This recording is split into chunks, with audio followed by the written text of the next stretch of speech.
Well, hello everyone. Welcome to Painless Universal, a conversation with myself and Welsh. Today I'll be talking to Alex. Alex is recovering from eating disorder. She's so bravely decided to talk to me about her journey and what started this eating disorder for her. Many people hear about it and just think it's just a game. It's nothing serious. They could get over it. But for many who are going through it on a daily basis, they are suffering. She's 23 and she's been dealing with this for a very long time. But she's been using her voice to help others who are going through similar process, to help them to better understand that they are not alone on this journey. What is even more fascinating with the whole thing is that with the coronavirus around, so many people have been denied their basic care. People suffering from chronic illnesses to many other illnesses because the focus has been put on coronavirus. So people with eating disorder have been suffering.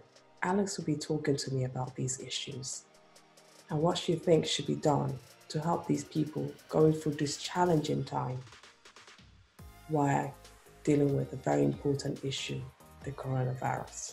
Meet Alex as she shares her story with us about her pain of eating disorder and how she found joy along the way.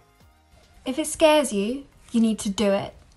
Whether that's a fear of a particular food, if you have an eating disorder, fear of being on the tube, a fear of spiders. The way to get over that fear is to expose yourself to it in small, manageable amounts. So plan when you're going to try having that meal or getting a tiny bit closer to that spider. Plan something to do before, to do afterwards, and maybe somebody there to support you during it so that you can have the best chance of getting through this without too much distress. Remember that you are going to feel anxiety and that's okay, because what you're doing by facing the anxiety is reducing the anxiety for the next time, for the future times. And then what you're going to want to do is repeat, well, you're not going to want to, but what's good for you is to repeat those challenges. Keep doing them, and each time you do them, they get that little bit easier, that little bit less anxiety provoking, and that's a mark of you becoming stronger than the fear. That is how you get over these anxieties. Hello everyone, welcome to Painless Universal, a conversation with myself and Welsh. I've got the amazing Alex who's been so kind to talk to me about the eating disorder pain, which, it's not a subject I'm always comfortable talking about because it's so sensitive to so many different people, but it's a pain most people go through. And Alex, thank you so much for joining me. How are you today? Yes, I'm very well, thank you. I'm excited to be on this. Just moved into my university house, which is good. How is that? How is university going? Before we get into all of our discussion, how is university going? Yeah, it's going really well. I'm going into my final year of psychology. It's going to be a bit weird this year with restrictions, but I have some lectures in person and a lot online. Yes. Yeah. Oh, nice. I'm so delighted. I am delighted that you took the time out of your crazy schedule to do this. Before we get deep into it, could you tell us a little bit about yourself and who is Alex and everything that led you to this path of where you are today? So I'm quite unusual in that I had other mental illnesses before I had anorexia. And I think part of it was due to I was bullied quite badly in primary school and didn't really have a chance to deal with that. And then when I was about 16, then I had to drop out of school because I was very unwell. And then I had quite a lot of self-harm problems at that point. And then as I was getting better from that, then I kind of moved my coping mechanism onto eating. So that became a problem. I lost a lot of weight and eventually had another hospital admission. But before I decided I wanted to go to university, and before I came, I needed to get to a certain weight for the university, and I was good to do that. And then I kind of decided that actually I wanted to do better than that, and I wanted to be properly weight restored, not have so many fear foods, and just manage and enjoy the university experience.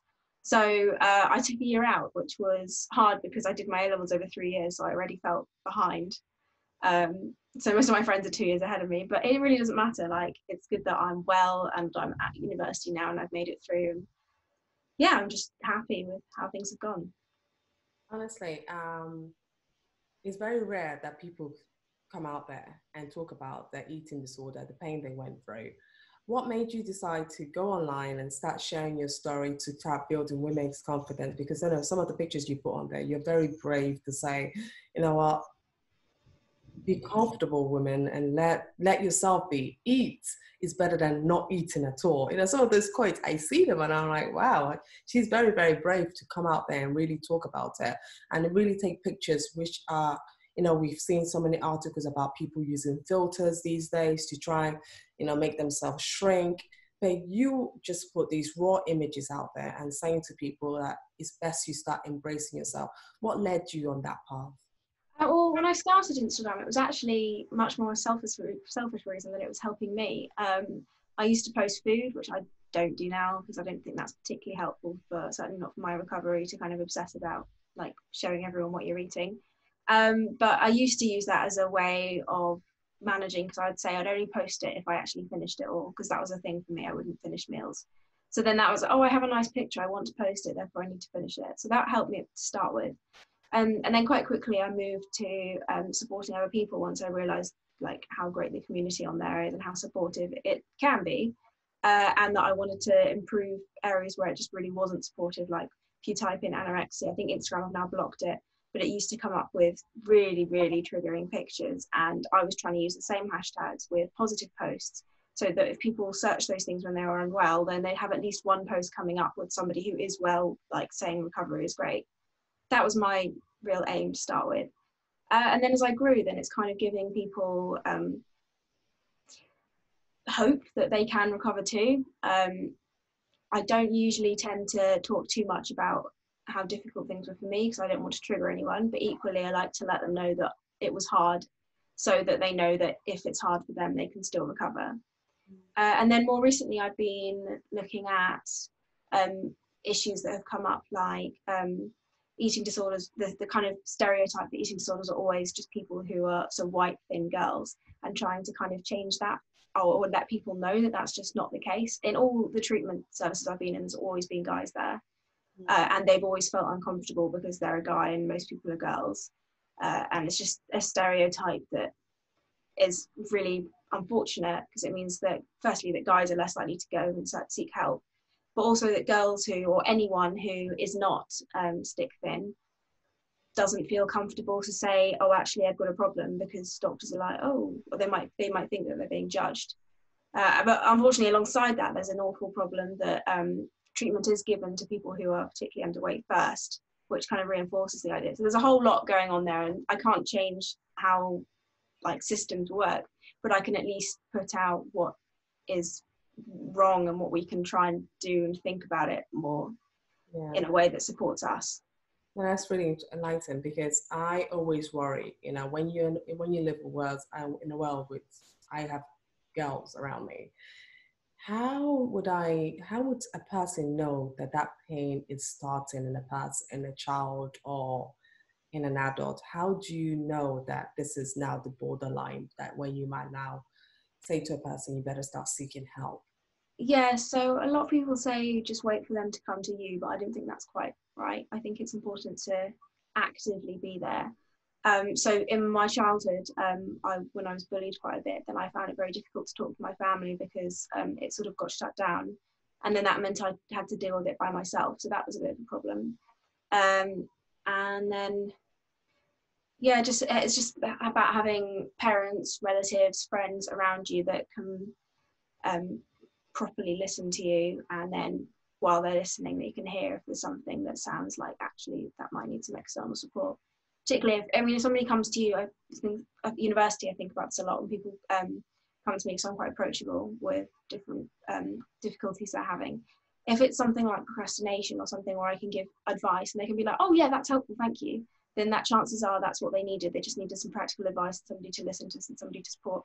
But if you give them some advice and they're like, yeah, I'm not really sure kind of thing, then it sounds like it might be something that's a bit deeper than a practical thing. It might be something that's triggered by some kind of mental, I don't want to say illness because it's not necessarily that, but some kind of idea about yourself or some kind of value that doesn't quite sit comfortably with the person. Wow. You know, how would you define eating disorder pain? What is it? It's very unnatural in that humans, animals, everyone has a nature that's meant to make them want to eat, meant to want to make them sleep and drink and all of that kind of thing. But we somehow, people with eating disorders somehow don't have that, or have the complete opposite and think that to live they need to not eat because that'll make them feel better, or they'll fit in better, or they'll be a better person. So it just gets really complicated because it just goes completely against what makes sense. And that's difficult as well talking to other people, because a lot of people would just be like, well, yeah, you just need to eat. And it's like, well, thank you, you've just cured my problems. Like, it's not at all that simple. So that side of it is particularly hard. And I think there are a lot of misconceptions around eating disorders. My recent post was just because, yes, I have an eating disorder. No, that doesn't mean I think you're fat. Because I remember having, just this is an example, having things like friends coming up and being like, oh, well, if you think you're not thin enough and you look really unwell, then what does that mean you think about me? And complicated things like that are really difficult to answer, but you kind of get the wrong idea about you. People think you're vain or whatever, which is just difficult you feel very invalidated, which kind of ends up actually fueling the eating disorder more, because when you're unhappy about something, then you just go back to it. Yeah. Yeah.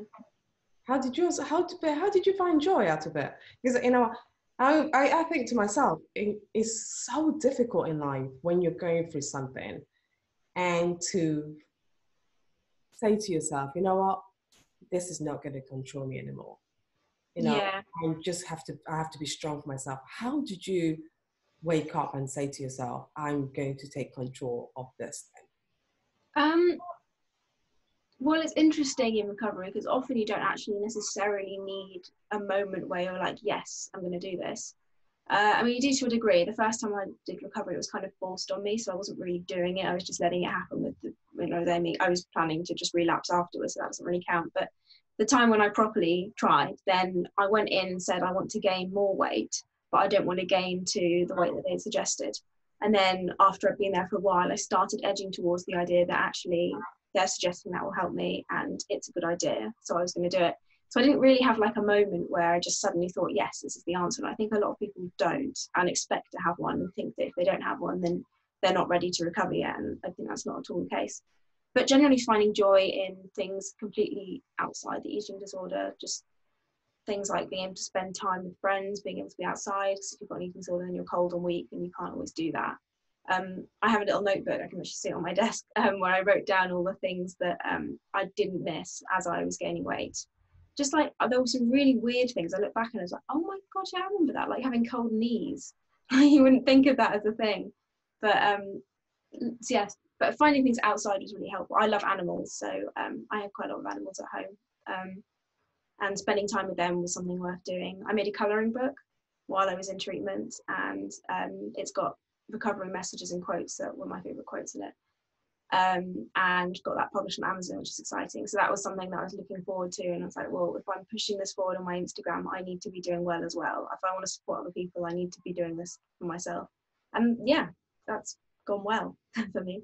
I'm lucky. What scares me, and is that in light of coronavirus, you've seen, I don't know if you've seen the headline, like I've seen so many, for example, hospital admission for seven major illness dipped by 173,000 due to the coronavirus pandemic. There's another one, coronavirus and eating disorder, older sufferer face long-term consequences from pandemic. There's all these signs out there that the virus has made it slightly worse for people who have eating disorder, currently going through the process of being healed and not being able to continue that treatment because obviously the whole focus now is on the virus. What are your thoughts about that? Do you think staying at home has a big implication for people who are recovering? Or do you think there's something else that can be done? For example, if the government is watching us, for example, what would your advice be for them to be able to tackle this kind of issue that is, very, very serious? And people who had, I don't know how your treatment was. Did you have to go for regular treatments? So like some people have set plans that they had to follow. They probably have to go back to hospital to go follow up on those treatments. Or some people, because they're locked down, you have to be at home. So you have all these negative thoughts in your head, which can make it actually get worse. Where do you stand on all this? Yeah, I think it's really unfortunate that outpatient stuff is being reduced, because a lot of people don't have to go to hospital to recover, and if they don't, all the better.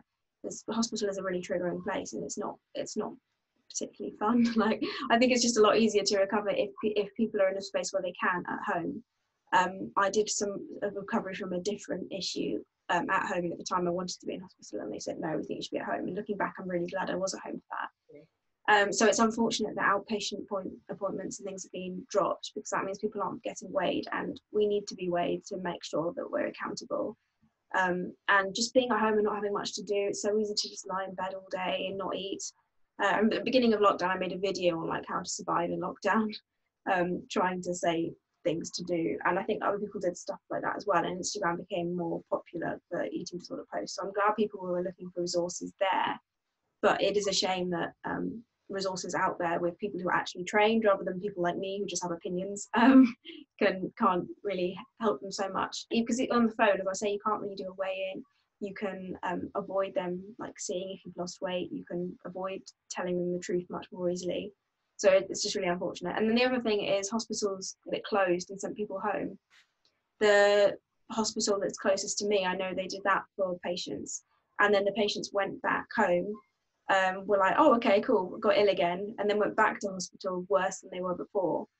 And it's like, if they just kept them in hospital and said, maybe if they'd even said like, you're not allowed to go home for leave, but just kept them there rather than sent them home, I think generally in the long term that would have been better for their health. So I think that was an unfortunate decision as well. So in light of, if there's another pandemic, what would your advice be? What would your suggestion be for the way they should handle this going forward?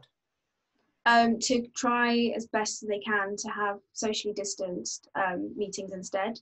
There was one team that I was part of that did socially distance right from the start, and they were only closed properly for a couple of weeks as opposed to the whole of lockdown.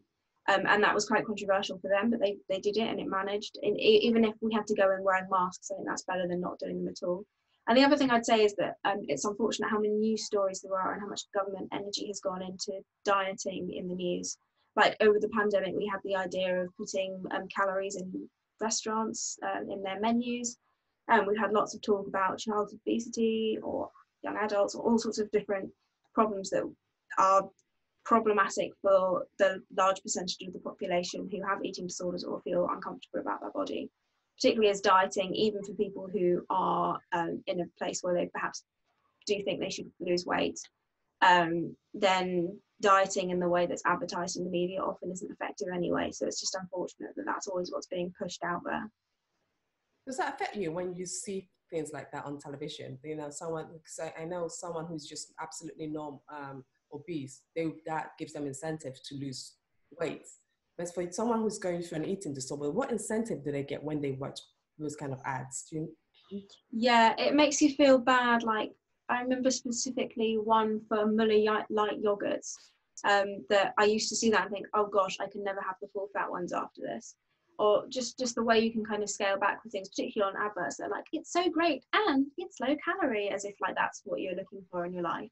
Yeah. So yeah, that can be really challenging, and it's really frustrating having calories in big letters on food. I started by taking the packaging off and just keeping it in the cupboard, and then having it when I'd forgotten what was in it, or trying to order without looking. But it is tricky, and it can be really because it can make you think that you actually want the lighter option just because you've got an incentive to. It's like, oh, I do actually love water in my cereal instead of milk, but like whatever. But it's just your head like messing with you. So it's really tough seeing that everywhere. My goodness. Alex, honestly, you're amazing. I can't believe you share your platform, you share your story. More be your message of hope, for people out there currently going through this. are not sure, not having that confidence you have, what would be your message of hope to them to get, get them through this process? It's always worth asking for help, because a lot of people are like, what if it doesn't work? If it doesn't work, you've lost nothing. It's still worth asking and seeing what's available, whether that's through family or through professional support. It's always worth doing that, and speaking to people instead of trying to bury feelings down with other coping strategies, because that's a big thing that, separate to eating, but me talking to people about how I feel meant that I didn't have to use problems like eating and self-harm as a coping strategy. So it's really communicating with other people that helps.